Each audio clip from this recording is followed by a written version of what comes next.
नमस्कार। मैं ज्योतिषाचार्य पंडित राजेश अवस्थी, आप सभी का बहुत बहुत स्वागत है। साल 2025 का दूसरा चंद्र ग्रहण 7 सितंबर को पड़ने जा रहा है।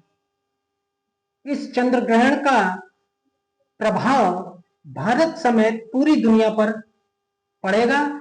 ये चंद्र ग्रहण बेहद प्रभावशाली है, बेहद प्रभावी है, क्योंकि ये पूर्ण चंद्र ग्रहण है।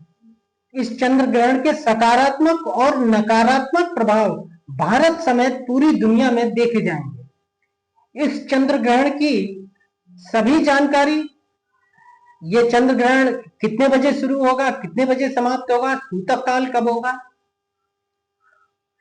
और गर्भवती महिलाओं को किस तरह की सावधानियां बरतनी चाहिए चंद्र ग्रहण में, इस सभी जानकारी को मैं आज के वीडियो में दूंगा। और वो 5 भाग्यशाली राशियां कौन सी हैं जिनके लिए ये चंद्र ग्रहण किसी वरदान से कम नहीं होगा। देखिए, साल 2025 का दूसरा चंद्र ग्रहण भाद्रपद मास के शुक्ल पक्ष की पूर्णिमा को पड़ने जा रहा है। ये पूर्ण चंद्र ग्रहण है। इसके ठीक 15 दिन बाद साल 2025 का आखिरी सूर्य ग्रहण 21 सितंबर को लगेगा, यानी सितंबर मास में 2 ग्रहण पड़ने जा रहे हैं। 7 सितंबर को पड़ने वाले चंद्र ग्रहण को ज्योतिष में खग्रास चंद्र ग्रहण कहा जाता है। रविवार 7 सितंबर को चंद्र ग्रहण कुंभ राशि और पूर्व भाद्रपद नक्षत्र में पड़ेगा, जहां राहु की चंद्र से युति होगी। विज्ञान की मान्यता के अनुसार जब सूर्य, पृथ्वी और चंद्र तीनों एक सीध में आ जाते हैं, तब सूर्य का प्रकाश चंद्रमा पर नहीं पड़ता है। पृथ्वी चंद्रमा को पूरी तरह ढक लेती है और चंद्रमा काला दिखने के बजाय लाल रंग का दिखाई पड़ने लगता है। इसी को ब्लड मून कहा जाता है। इस ग्रहण का प्रभाव पूरी दुनिया में दिखेगा। 7 सितंबर को पड़ने वाला चंद्र ग्रहण भारत समेत Asia, Europe, New Zealand, Australia, Fiji, America, Africa, Antarctica और दुनिया के कई देशों में दिखाई देगा। 7 सितंबर को पड़ने वाला चंद्र ग्रहण देश की राजधानी दिल्ली समेत देश के कई प्रमुख शहरों में दिखेगा। लखनऊ, कोलकाता, चेन्नई, बेंगलुरु, मुंबई, पुणे, गोवा, चंडीगढ़, हैदराबाद आदि कई शहर प्रमुख हैं। चंद्र ग्रहण 7 सितंबर की रात्रि 9:57 पर प्रारंभ होगा और मध्य रात्रि 1:26 पर समाप्त होगा। यानी 7 सितंबर की रात्रि को यह प्रारंभ होगा और 8 सितंबर के सुबह 1:26 पर समाप्त होगा। चंद्र ग्रहण 3 घंटे 28 मिनट तक रहेगा। चूंकि यह चंद्र ग्रहण भारत में दिखेगा, इसलिए सूतक पातक सभी नियम मान्य होंगे। चंद्र ग्रहण के सूतक काल ग्रहण से 9 घंटे पहले दोपहर 12:57 पर शुरू हो जाएगा और ग्रहण की समाप्ति के साथ ही समाप्त होगा। सूतक प्रारंभ होने और ग्रहण समाप्ति तक कोई भी शुभ और मांगलिक कार्य नहीं करने चाहिए, क्योंकि उनका किसी भी तरह का सकारात्मक या शुभ परिणाम प्राप्त नहीं होगा। ग्रहण और सूतक काल में खान-पान निषेध होता है, पर इतने लंबे समय तक भूखा प्यासा रहना भी संभव नहीं होता। अतः सूतक प्रारंभ होने से पहले जो खाना है, खाद्य पदार्थ है, पीने का पानी है, उसमें तुलसी के पत्ते डाल दें, जिससे ग्रहण का दुष्प्रभाव खाने पीने की चीजों पर नहीं पड़ेगा, खाना सुरक्षित रहेगा। ग्रहण का सर्वाधिक दुष्प्रभाव गर्भवती स्त्रियों पर पड़ता है, उनके गर्भ में पल रहे बच्चे पर पड़ता है। तो गर्भवती स्त्रियों को किस तरह की सावधानियां बरतनी है इस ग्रहण में, इसे बताते हैं। देखिए, गर्भ में पल रहे शिशु पर कोई दुष्प्रभाव न पड़े, इसलिए गर्भवती स्त्रियों को विशेष सावधानी बरतनी होगी। गर्भवती महिलाएं घर में ही रहें, भूल कर भी ग्रहण के दौरान बाहर न निकले।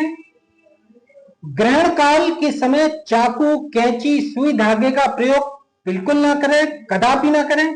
काटना, छीलना, बुनाई करना इत्यादि कार्य पूर्णतः वर्जित होते हैं। उस महिला के लिए जिसके गर्भ में शिशु पल रहा होता है, क्योंकि ये सभी कार्य गर्भ में पल रहे बच्चों के लिए हानिकारक हो सकते हैं। किसी भी तरह की नुकीली धारदार चीज का प्रयोग बिल्कुल ना करें।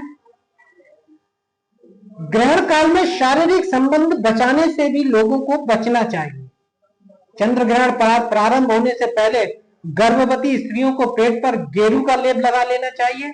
अगर गेरू संभव ना हो प्राप्त होना तो हल्दी या चंदन का लेप भी आप लगा सकते हैं। चंद्र ग्रहण के समय गर्भवती स्त्रियों को सोना भी नहीं चाहिए, क्योंकि ऐसी पुरानी मान्यता है कि अगर गर्भवती स्त्री ग्रहण के दौरान सो जाएगी तो बच्चे की आंखों पर दुष्प्रभाव पड़ेगा।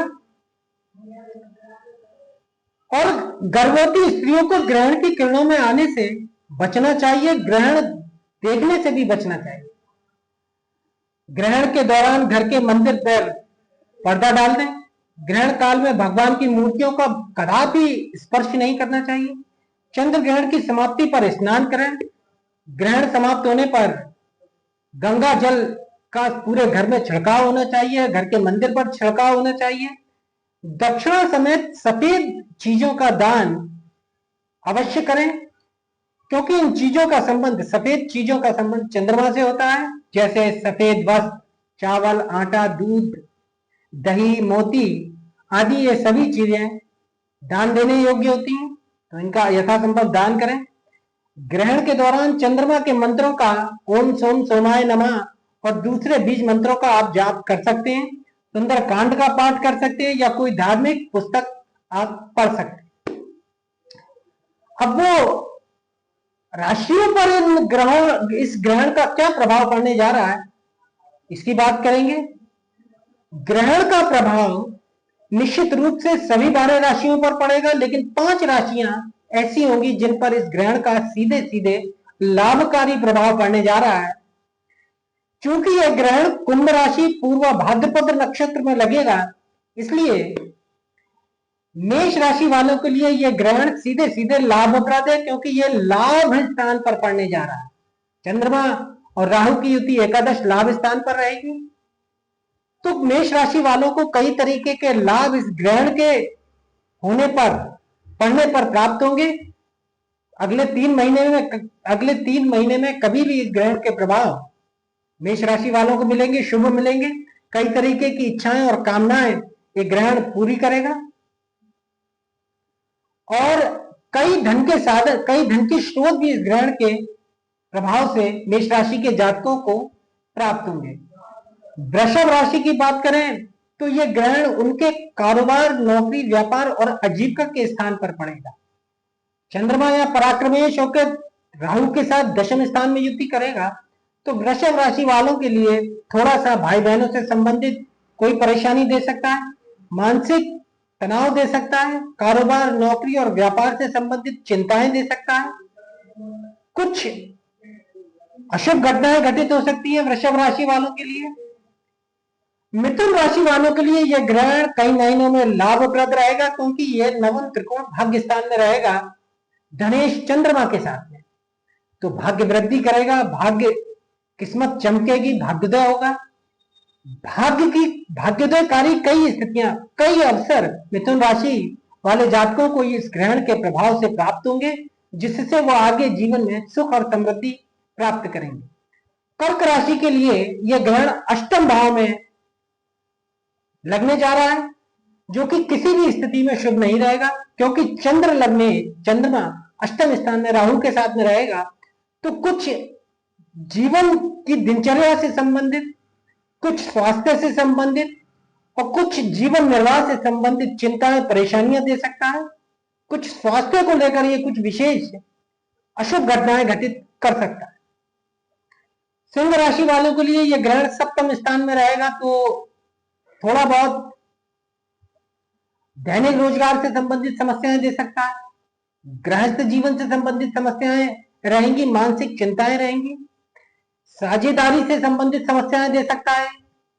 कुल मिलाकर सिंह राशि वालों के लिए यह ग्रहण अच्छा नहीं है, लेकिन कन्या राशि वालों के लिए यह ग्रहण कई मायनों में लाभप्रद रहेगा, क्योंकि यह छठे भाव में रहेगा, राहु छठे भाव में काफी बली होता है और लाभेश चंद्रमा की छठे भाव में राहु से युति रहेगी, कई प्रकार के लाभ देगा।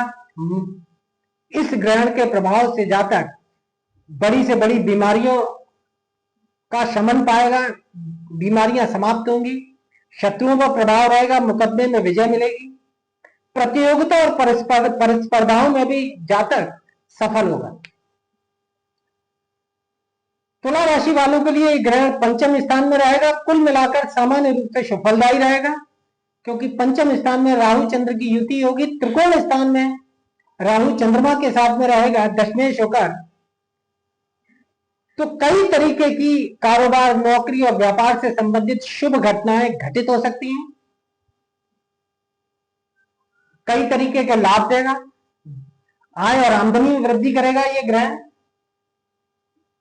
वृश्चिक राशि वालों के लिए ग्रहण चतुर्थ भाव में पड़ेगा, तो थोड़ा सा गृहस्थ जीवन और पारिवारिक जीवन में ये तनाव दे सकता है, मानसिक सुखों पर थोड़ा सा दुष्प्रभाव हो सकता है, मानसिक चिंताएं दे सकता है, तनाव दे सकता है, हृदय से संबंधित समस्याएं ये दे सकता है।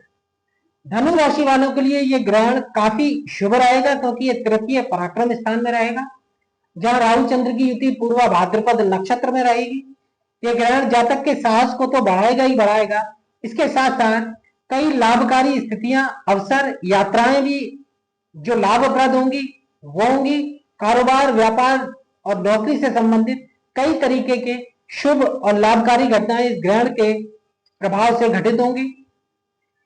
मकर राशि वालों के लिए यह ग्रहण धन स्थान में रहेगा, तो थोड़ा सा धन से संबंधित, कुटुंब से संबंधित चिंताएं दे सकता है, परेशानियां दे सकता है, धन के कोष में कमी कर सकता है, अनावश्यक रूप से धन में कमी आ सकती है, व्यर्थ के कार्यों पर धन खर्च हो सकता है, इस तरह की स्थितियां बनेंगी। वाणी पर नियंत्रण रखें। कुंभ राशि वालों के लिए ग्रहण जन्म राशि पर ही पड़ने जा रहा है, लिहाजा स्वास्थ्य का विशेष ध्यान रखना चाहिए। स्वास्थ्य से संबंधित कुछ परेशानी यह ग्रहण अवश्य देगा। मन और मस्तिष्क का कारक ग्रह चंद्रमा जन्म राशि पर ही राहु के साथ में ग्रहण दोष में रहेगा, तो दिमाग से संबंधित परेशानियां देगा, तनाव देगा, चिंता देगा, स्वास्थ्य से संबंधित परेशानी दे सकता है। और मीन राशि वालों के लिए यह ग्रहण द्वादश भाव में रहेगा, तो नेत्रों से संबंधित, खर्च से संबंधित, बाहरी स्थानों से संबंधित ये कुछ समस्याएं दे सकता है। खर्च के मामले में दिक्कत आ सकती है, अस्पतालों पर धन का व्यय हो सकता है, कई तरीके के अनावश्यक खर्चों पर, व्यसनों पर भी धन का व्यय यह ग्रहण करा सकता है। आज के वीडियो में इतना ही। अगर वीडियो अच्छा लगा हो तो वीडियो को लाइक करें, अधिक से अधिक शेयर करें और चैनल को सब्सक्राइब करें। नमस्कार।